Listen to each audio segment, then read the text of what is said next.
I like to ask my guests on this show a question. I haven't told you what it is, so I'm going to plop it out to you.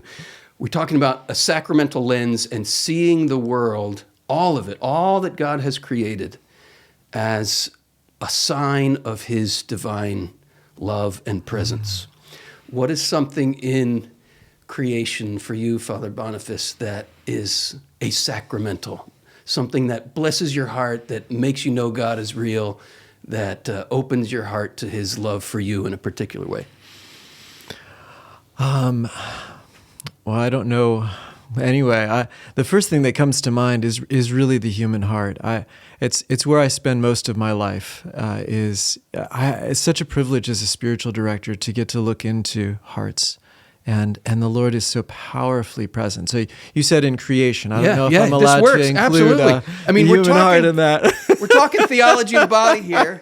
So the human heart is a good place to start with what reveals the divine. So there's nothing, I mean, you're going right to the pinnacle of creation, right? We've had people say, sunset or a good glass of wine, but you're going right for the pinnacle of creation, which is the human person. Yeah. So what is it about in your privileged role? And I often think of I don't get this privilege as a lay person that you have as a priest, confessor, spiritual director.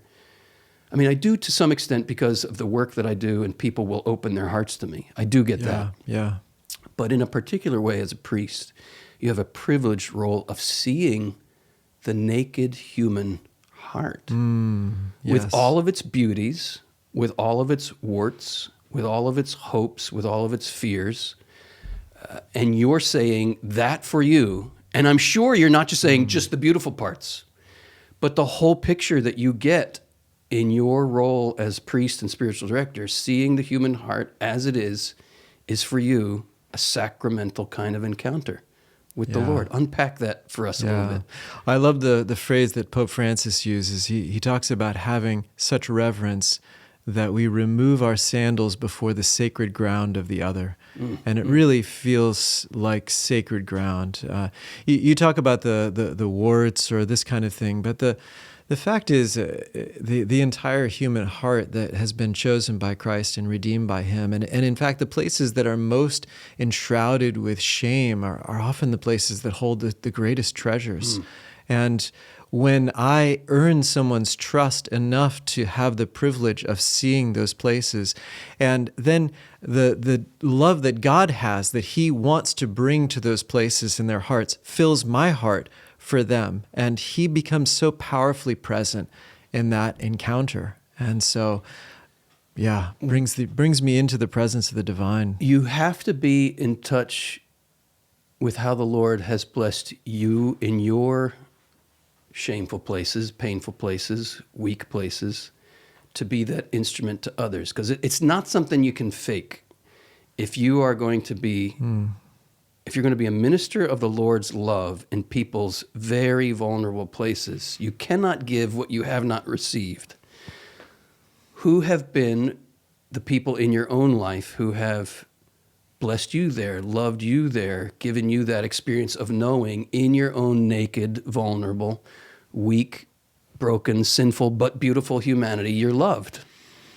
Well, certainly most profoundly, my spiritual director for the last 21 years, Father Tom Acklin, with whom I've also co-authored a couple of books now and built a program. Our institute has a spiritual direction program, and he's the co-founder and creator of that program. He knows everything, so he's seen everything. And, he knows everything of you, of me, right. Yes. So I'm just beyond grateful for him, and I have to think also, though, one of the first times I became very aware of this dynamic of having something within me that I was really afraid to reveal, because I didn't grow up Catholic. I didn't grow up going to confession. I didn't grow up with a lot of these concepts. And I mean, not that I was only hiding things, but I just remember running into that wall. Was the first girlfriend that I had, serious girlfriend in college.